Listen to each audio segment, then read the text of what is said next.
Hey, it's Fight here with a solution to a problem that's been annoying me for forever, ever since I changed from XP to the next version, whatever it was, Windows 7. My external microphones, and I have a nice collection of really expensive external microphones, they've basically not really recorded the way they should because the volume was always too low, so I had to boost it inside Camtasia, which I'm using here to record this. And of course, I then Google what other people are doing, and either they're telling you you're basically being too stupid, or you need to go down here to your recording devices, and then let me just pull this over so you can see it. You go to your device, so this one over here, for example, go to properties, and then go to levels, and oh look, it's already been cranked up to 100%.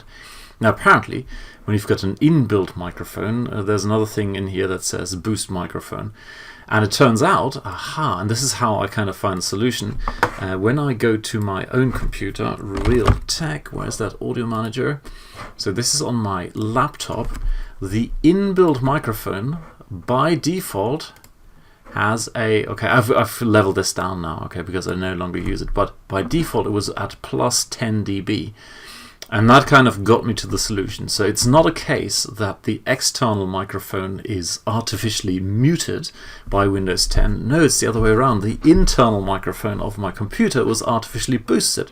So the solution then simply was, well, I just need to find something that helps me boost the external microphones as well. And the solution I found was credit where credit is due. It's this video here by Tech It Out. Unfortunately, and that's even the only reason I'm shooting this video, is because it was published in 2015, the software still works, you could still go there, get the software, but his description is kind of outdated, and as a result, I show you how to do this. So what you do is, as he mentions here, you basically download two pieces of software. The first one is this one here. It's a SourceForge thing, it's public domain, it's free of viruses, etc., etc., etc., good stuff, and it's free.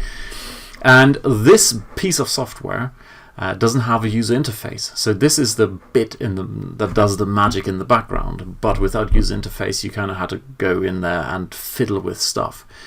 And that's why there's a second piece of software that sits on top of this, and it is this one here. All right.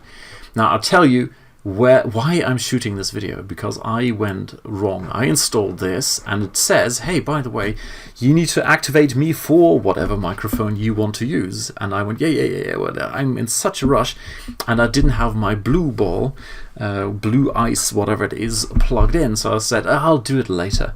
And then I forgot, because in between you have to do a reboot. So very, very important, pay attention to this. When you install this, before you even fire it up the very first time, you must have your microphone plugged in. Otherwise, you're going to run into trouble and think the whole thing doesn't work. This actually gets activated on a per microphone basis. That's the very important part. So install this piece of software before you install it. Plug in your microphone, then install it, and when it then says which microphone do you want to activate, you go and activate the one where you want to boost it. And then you go out and restart the machine as you are told. Again, something I didn't do.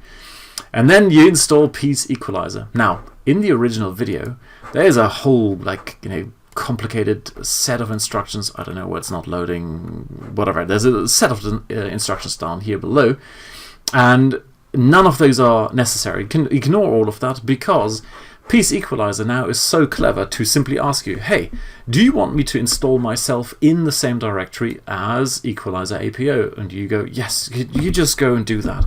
And then it asks you, do you want me to install a desktop icon? And you say, yes, you go and do that.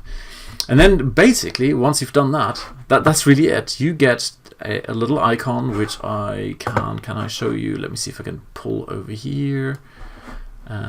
See over here on the edge there, that's the little Peace icon, a Peace Equalizer. It starts up. You can have the simple or the full interface. You go for the full interface, and you then ignore pretty much everything. I have tried for vocal recordings all kinds of different curves and enhancing the middle and filling with it.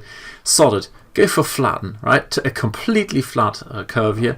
The only thing you need to look out for is over here. You pick your microphone. This is the one. You then pick whatever curve you want, or in this case, I needed to pre-amplify to roughly 19. This gives me a nice sort of range, not too flat, not too like clipped at the top, and you're done. Then you click done and you are done. And now, just for kicks, I'm going to keep talking and pull this down. And as you can hear, or probably not hear, oh look, it's gone completely quiet.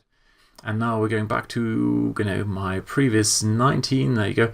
I'm just going to blast it out the top just for kicks. There you go. If I keep talking now, it's over the top. Help, help, help. There you go. 18, 19 roughly is good. I click done, and that's it. So, very quick summary. You had the whole, why this is. It's because the internal speaker is boosted, not because the USB microphones are knackered in any way. It's because Windows does something interesting. So you install Equalizer and absolutely make sure before you run it you have your microphone plugged in, because otherwise you're completely going to forget you needed to activate this thing because it doesn't have a user interface. So make sure your microphone is plugged in, you start this thing up, you activate it, you restart your machine, you install Peace Equalizer, you start Peace Equalizer, pick your microphone, set it to whatever level you want, and live happily ever after. Alrighty, cheers, bye.